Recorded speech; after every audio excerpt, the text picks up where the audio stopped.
പരിശുദ്ധ ഖുർആനിലെ ഈ ഒരു ആയത്തും ദിക്റും അസ്മാ ഉൽ ഹുസ്നയിലെ ഈ ഇസ്മും ജീവിതത്തിൽ പകർത്താൻ വേണ്ടി തയ്യാറായാൽ കണ്ണുമായി ബന്ധപ്പെട്ട ഒരു രോഗവും നമ്മുടെ ജീവിതത്തിലേക്ക് കടന്നു വരൂല എന്നുള്ളതാണ്. ഇത് ആത്മീയമായ ഒരു ഒറ്റമൂലിയാണ്. എൻ്റെ പ്രിയമുള്ള മുഅ്മിനീങ്ങളെ, ശബ്ദം ശ്രവിക്കുന്നവർ, ഈ ഒരു ആയത്ത് ഓതാൻ വളരെ ചുരുങ്ങിയ സമയം മാത്രമേ ആവശ്യമുള്ളൂ.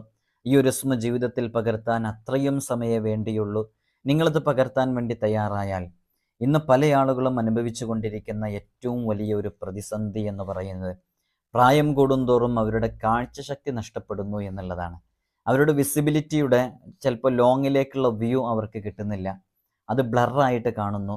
അതേപോലെ തന്നെ എന്തെങ്കിലും ലൈറ്റിലേക്ക് നോക്കുമ്പോൾ അതിന് ചുറ്റും കവേർഡായിട്ട് അല്ലെങ്കിൽ കൃത്യമായി ഒന്നും വായിക്കാൻ, അടുത്ത് പിടിച്ച് വായിക്കാൻ സാധിക്കുന്നില്ല.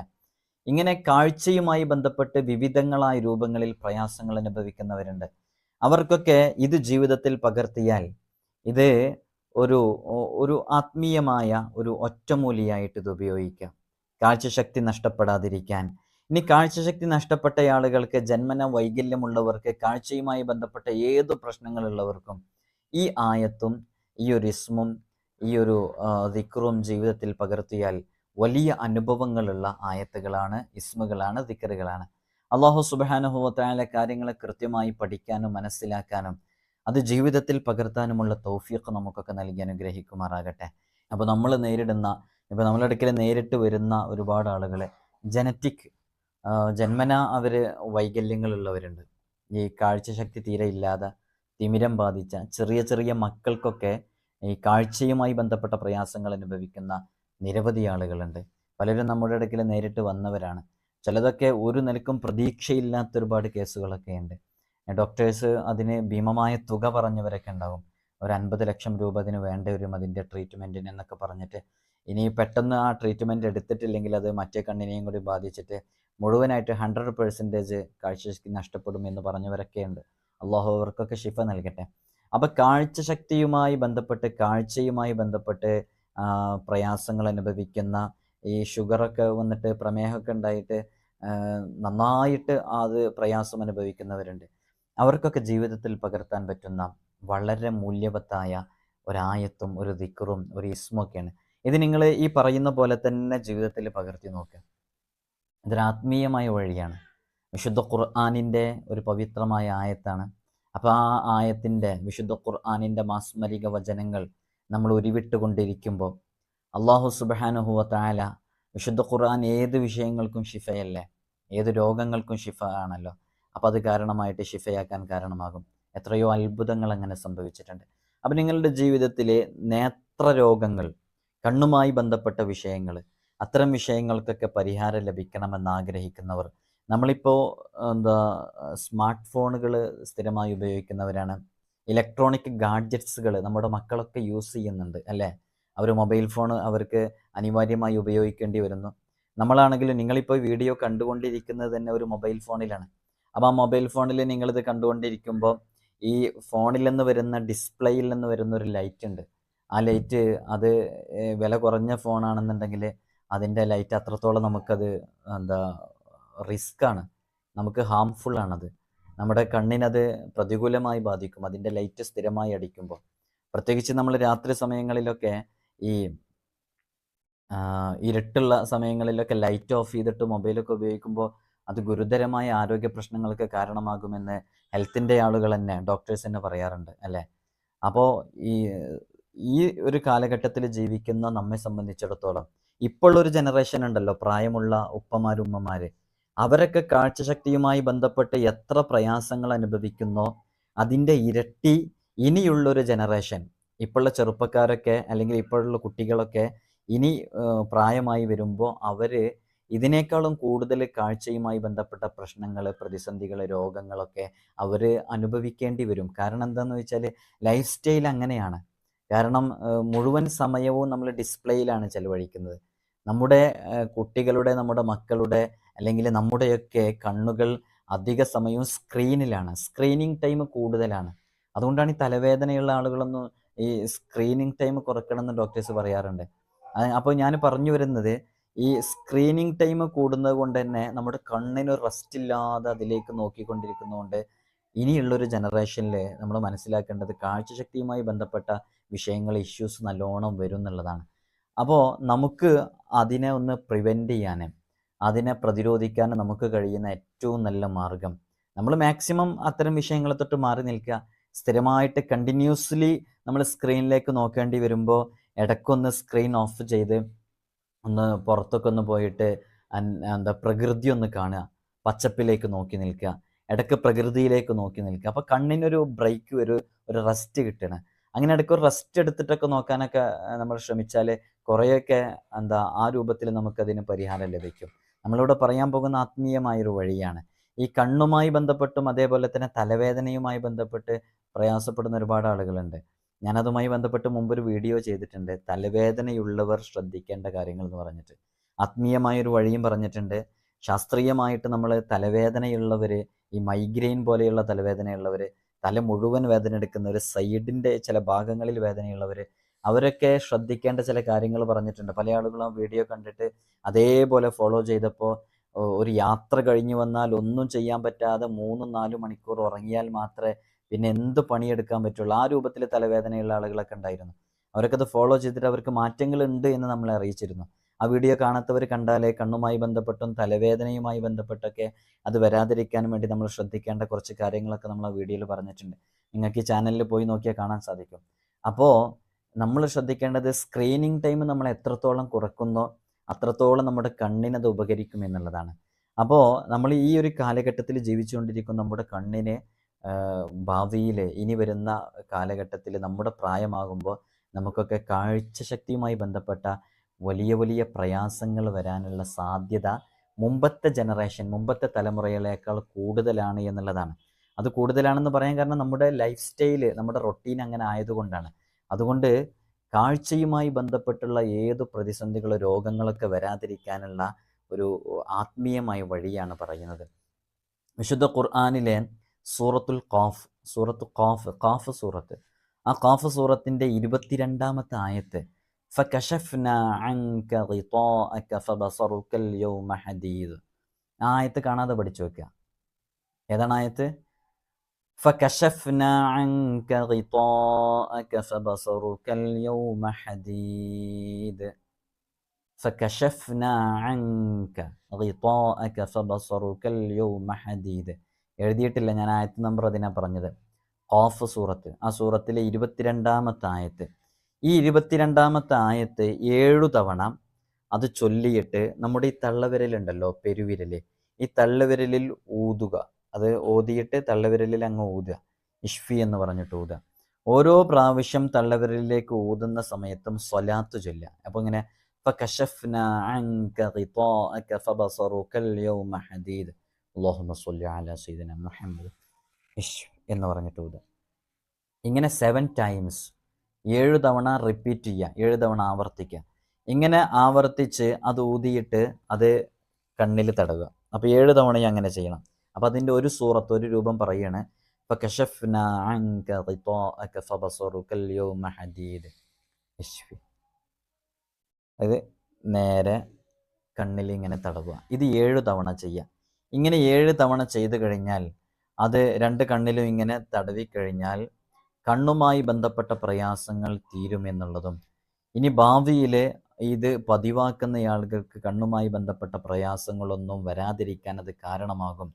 വിശുദ്ധ ഖുർആനിൻ്റെ ആ ആയത്തിൻ്റെ ഒരു മഹത്വമാണത്. ഇത് ചില മഹാന്മാരൊക്കെ ഇങ്ങനെ പറഞ്ഞു കൊടുത്തതായിട്ട് കാണാം നമുക്ക്. അപ്പോൾ ഒരു വഴി അതാണ്. ഇത് നമുക്ക് ഏത് സമയത്തും ചെയ്യാം. ഏറ്റവും നല്ലത് വെള്ളിയാഴ്ച എല്ലാ ദിവസവും സുബഹിക്ക് ശേഷം ചെയ്യലാണ് ഇത് ഏറ്റവും നല്ലത് ചെയ്യാൻ. ഒരാൾക്ക് സുബഹിക്ക് ശേഷം ചെയ്യാൻ കഴിയുന്നില്ല, എന്നാൽ അവർക്ക് മഗ്രിബിന് ശേഷം ചെയ്യാം. ഇനി ഓർമ്മയാകുന്ന സമയത്ത് ചെയ്യാം. എപ്പോഴും പ്രഭാതത്തിൽ എണീച്ച ഉടനെയൊക്കെ ചെയ്താൽ അത് കൂടുതൽ എഫക്റ്റ് ഉണ്ടാകും. അപ്പോൾ അത് മനസ്സിലാക്കിയല്ലോ.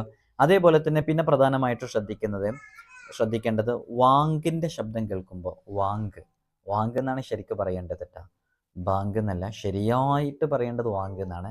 ഇനിയിപ്പോൾ ബാങ്ക് എന്ന് പറഞ്ഞ് അങ്ങനെ ശീലിച്ച് അങ്ങനത് ആ അർത്ഥത്തിന് ബാങ്ക് എന്ന് പറഞ്ഞാലും വാങ്ക് കേൾക്കുന്ന സമയത്ത്, വാങ്ക് കൊടുക്കുന്നത് കേൾക്കുന്ന സമയത്ത് അഷ്ഹദു അന്ന മുഹമ്മദ് റസൂലുള്ളാഹ് എന്ന് പറയുന്ന ആ ഒരു ഭാഗം എത്തുമ്പോൾ, മുഹമ്മദ് സ്വല്ലല്ലാഹു അലൈഹി വസല്ലം എന്ന പദം കേൾക്കുമ്പോൾ മർഹബം ബി ഹബീബി വ ഖുർറത്തി ഐനി മുഹമ്മദ് ബിൻ അബ്ദില്ലാഹി സ്വല്ലല്ലാഹു അലൈഹി വസല്ലം. അതും കാണാം. മർഹബൻ ബി ഹബീബി വ ഖുർറത്തി ഐനി മുഹമ്മദ് ബിൻ അബ്ദില്ലാഹി സ്വല്ലല്ലാഹു അലൈഹി വസല്ലം. ആ ഒരു ദിക്ർ അങ്ങനെ തന്നെ പഠിച്ചു വെക്കുക. മർഹബൻ ബി ഹബീബി വ ഖുർറത്തി ഐനി മുഹമ്മദ് ബിൻ അബ്ദില്ലാഹി സ്വല്ലല്ലാഹു അലൈഹി വസല്ലം. അതങ്ങനെ ചൊല്ലിയിട്ട് 2 തള്ളവിരലിൽ പെരുവിരലിൽ ഇഷ്ഫി എന്ന് പറഞ്ഞ ഊതി അതിങ്ങനെ തഖ്ബിൽ ചെയ്തിട്ട് 2 കണ്ണുകളിലും തടവുക. തടവിക്കഴിഞ്ഞാൽ അത് ഒരുപാട് രോഗങ്ങൾക്ക് ശിഫ ആണ്. കണ്ണുമായി ബന്ധപ്പെട്ടുള്ള സകല രോഗങ്ങൾക്കും ശിഫ ആണ്. അത് കണ്ണിൽ പിന്നീട് തിമിരം ബാധിക്കൂല, മരണപ്പെടുന്നത് വരെ കണ്ണുമായി ബന്ധപ്പെട്ട രോഗങ്ങൾ ഉണ്ടാകൂല എന്ന് വലിയ വലിയ മഹാന്മാർ കിതാബുകളിൽ രേഖപ്പെടുത്തി വച്ചിട്ടുണ്ട്. ഇതിങ്ങനെ പരീക്ഷിച്ചു നോക്കിയിട്ട് പല മഹാന്മാർക്കും കണ്ണുമായി ബന്ധപ്പെട്ട രോഗങ്ങളെ തൊട്ട് കാവലിനായിട്ടും അത്തരം രോഗങ്ങൾക്ക് ഒരു പ്രതിവിധിയായിട്ടും മഹാന്മാർ ഈ ഒരു ദിക്റിനെ പറഞ്ഞിട്ടുണ്ട്. അപ്പോൾ ഇത് കാണാതെ പഠിക്കുക. ഞാൻ മുമ്പത്തെ ഒരു വീഡിയോയിൽ ഈ ദിക്റിനെ കുറിച്ച് പറഞ്ഞിട്ടുണ്ട്. ഏതാണ് ദിക്ർ?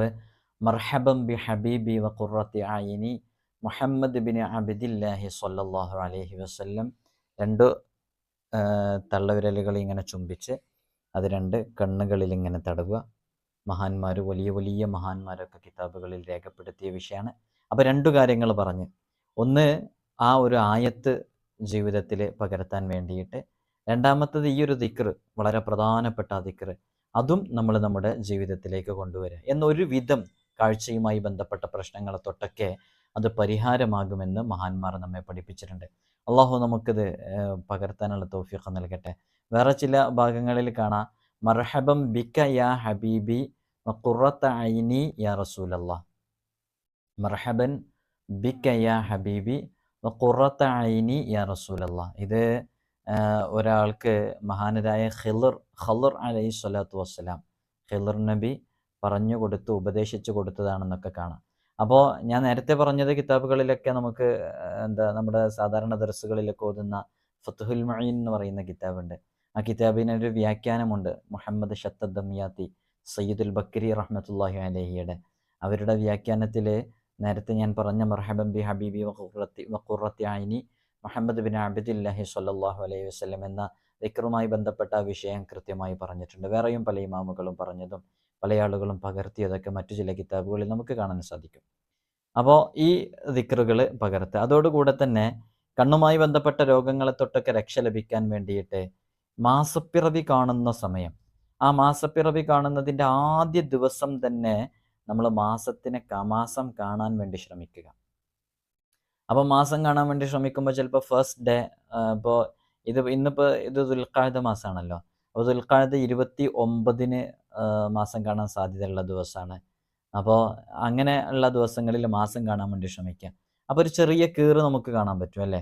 ഇനിയിപ്പോൾ 30 പൂർത്തിയായിട്ടാണെങ്കിലും ഫസ്റ്റ് 1, 2, 3 ദിവസങ്ങളിലൊക്കെ നമുക്ക് ആ തുടക്കത്തിലുള്ള മാസപ്പിറവി, ആ ഒരു ചന്ദ്രൻ്റെ ആ ചെറിയ ആ ഒരു പൊട്ട് നമുക്ക് കാണാൻ പറ്റും. ഒരു ചെറിയ ആ ഒരു കീറ് കാണാൻ പറ്റൂല, ചന്ദ്രക്കീറ്. അത് കാണാൻ വേണ്ടി ശ്രമിക്കുന്നത്, അത് കാണുന്നത്, അത് 1-ാമത്തെ ദിവസം കാണാൻ പറ്റുന്നുണ്ടെങ്കിൽ അന്ന് കാണാം, അല്ലെങ്കിൽ 2-ാമത്തെ ദിവസം കാണാൻ പറ്റുന്നുണ്ടെങ്കിൽ അന്ന് കാണാം, 3-ാമത്തെ ദിവസം കാണാൻ പറ്റുന്നുണ്ടെങ്കിൽ അന്ന് കാണാം. അങ്ങനെ കണ്ടതിന് ശേഷം നമ്മുടെ ഈ വലത് കൈ ഇങ്ങെടുത്ത്, വലത് കൈ നമ്മുടെ 2 കണ്ണുകളിൽ തടവിയിട്ട് ബിസ്മി കൂട്ടിയിട്ട് 7 ഫാത്തിഹ ഓതുക. അപ്പോൾ 1-ാമത്തെ ദിവസം മാസം കണ്ടു എന്നുണ്ടെങ്കിൽ ആ കാണുന്ന സമയത്ത് ഇതിങ്ങനെ കയ്യിൽ, വലത് കൈ ഇങ്ങനെ 2 കണ്ണുകളിലും തടവിയിട്ട് ബിസ്മില്ലാഹിർ റഹ്മാനിർ റഹീം അൽഹംദുലില്ലാഹി റബ്ബിൽ ആലമീൻ അർറഹ്മാനിർ റഹീം മാലികി യൗമിദ്ദീൻ ഇയ്യാക നഅ്ബുദു വ ഇയ്യാക നസ്തഈൻ ഇഹ്ദിനസ് സിറാത്തുൽ മുസ്തഖീം സിറാത്തുൽ ലദീന അൻഅംത അലൈഹിം ഗൈറിൽ മഗ്ദൂബി അലൈഹിം വലദ്ദാലിൻ ആമീൻ. ഇതൊരു 7 തവണ ഫാത്തിഹ ഇതേപോലെ ഓതുക. എന്നാൽ അത് കണ്ണുമായി ബന്ധപ്പെട്ടുള്ള രോഗങ്ങൾ പിൽക്കാലത്ത് വരാതിരിക്കാനും ഉള്ളവർക്കത് ഷിഫയാകാനും കാരണമാകും. ഫാത്തിഹ എന്ന് പറഞ്ഞാൽ നമുക്കൊക്കെ അറിയാം, ഫാത്തിഹത്തുൽ കിതാബി ഷിഫാഉ മിൻ കുല്ലി ദാ, എല്ലാ രോഗങ്ങളെ തൊട്ടും അത് ഷിഫയാണ്. അല്ലാഹു സുബ്ഹാനഹു വ തആല അത്തരം പ്രതിസന്ധികൾ അനുഭവിക്കുന്ന, പ്രയാസങ്ങൾ അനുഭവിക്കുന്നവർക്ക് ഷിഫ നൽകി അനുഗ്രഹിക്കുമാറാകട്ടെ. നമ്മുടെ ഇടയ്ക്കൽ ഒരുപാട് ആളുകൾ ദുആ കൊണ്ട് വസിയത്ത് ചെയ്തിട്ടുണ്ട്. ജന്മനാ കാഴ്ച ശക്തി ഇല്ലാത്തവർ, പെട്ടെന്ന് ഒരു 9-ാം ക്ലാസ്സിലൊക്കെ ആയപ്പോൾ കാഴ്ചശക്തി നഷ്ടപ്പെട്ടത്, ഒരു ചെറുപ്പക്കാരൻ ഇവിടെ വന്നിരുന്നു. അദ്ദേഹത്തിന് സ്ഥിരമായിട്ട് 2 വീലറിൽ പോയി ജോലി ചെയ്തിരുന്ന ആളാണ്. അല്ലാഹു വലിയ വലിയ രോഗങ്ങളെ തൊട്ട് നമ്മെ കാത്തുരക്ഷിക്കട്ടെ. അപ്പോൾ അദ്ദേഹം 2 വീലറിൽ പോയി ജോലി ചെയ്തിരുന്ന ആളാണ്. അങ്ങനെയൊക്കെ കാഴ്ചക്കൊരു പ്രശ്നവുമില്ല. പെട്ടെന്നൊരു സുപ്രഭാതത്തിലാണ് അയാൾക്ക് കാഴ്ച നഷ്ടപ്പെട്ടത്. അല്ലാഹു സുബ്ഹാനഹു വ തആല അവർക്ക് എത്രയും പെട്ടെന്ന് കാഴ്ചശക്തി തിരിച്ചു കൊടുക്കട്ടെ. നമുക്കൊക്കെ അവർക്ക് കൊടുക്കാനുള്ള വാക്കിതാണ്. നമ്മൾക്ക് ആത്മാർത്ഥമായി ദുആയിൽ ഉൾപ്പെടുത്താന്ന് പറഞ്ഞിട്ടുള്ളത്. അല്ലാഹു അവർക്ക് ശിഫ നൽകി അനുഗ്രഹിക്കുമാറാകട്ടെ. അപ്പോൾ ഈ പറഞ്ഞ പോലെ മാസം കാണുന്ന സമയത്ത് ഇങ്ങനെ ചെയ്തു കഴിഞ്ഞാൽ അത് കാഴ്ചശക്തി തിരിച്ചു കിട്ടാനും കാഴ്ചയുമായി ബന്ധപ്പെട്ട രോഗങ്ങൾക്ക് ഷിഫയാകാനൊക്കെ കാരണമാകും. അല്ലാഹു ചെയ്യാനുള്ള തൗഫീഖ് നമുക്കൊക്കെ നൽകി അനുഗ്രഹിക്കുമാറാകട്ടെ. അതേപോലെ തന്നെ എല്ലാ ദിവസവും കാഴ്ചയുമായി ബന്ധപ്പെട്ട പ്രയാസങ്ങളുള്ളവർ എല്ലാ ദിവസവും പ്രഭാതത്തിലും പ്രദോഷത്തിലും രാവിലെയും വൈകുന്നേരവും ഒക്കെ യാ നൂറു യാ അല്ലാ, യാ ബസീറു യാ അല്ലാ, 2 പവിത്രമായ ഇസ്മുകളാണ്. യാ നൂറു യാ അല്ലാ, യാ ബസീറു യാ അല്ലാ. ഈ 2 ഇസ്മുകളെ 111 തവണ എല്ലാ ദിവസവും ഓതാൻ വേണ്ടി ശ്രമിക്കുക. എന്നാൽ ആ കാരണമായിട്ട് അസ്മാഉൽ ഹുസ്നയിലെ ഇസ്മ കാരണമായിട്ടൊക്കെ നമുക്ക് വലിയ ഷിഫ ലഭിക്കാൻ കാരണമാകും. കാഴ്ചയുമായി ബന്ധപ്പെട്ട പ്രയാസങ്ങൾക്ക് ഒരു പരിഹാരമായിട്ട് അതൊക്കെ നിൽക്കും എന്നുള്ളതാണ്. ഇനി യാ നൂറു യാ അല്ലാ എന്നുള്ളത് 1000 തവണ ചൊല്ലാൻ പറ്റുന്നവരത് ചൊല്ലുക. ഒരുപാട് നേട്ടങ്ങൾ ആ ഇസ്മിനുണ്ട്. അസ്മാഉൽ ഹുസ്നയിലെ ഇസ്മുമായി ബന്ധപ്പെട്ട വിഷയങ്ങൾ നമ്മൾ ചർച്ച ചെയ്തതാണ്. ഇൻഷാ അല്ലാ യാ നൂറു യാ അല്ലാ എന്നുള്ള ഇസ്മ ചർച്ച ചെയ്യുമ്പോൾ അതുമായി ബന്ധപ്പെട്ട കൂടുതൽ വിവരങ്ങൾ അറിയിക്കുമെന്ന് ഓർമ്മപ്പെടുത്തുകയാണ്. അല്ലാഹു സുബ്ഹാനഹു വ തആല പ്രയാസങ്ങൾ അനുഭവിക്കുന്നവർക്ക് സലാമത്ത് നൽകട്ടെ ഇൻഷാ അല്ലാ.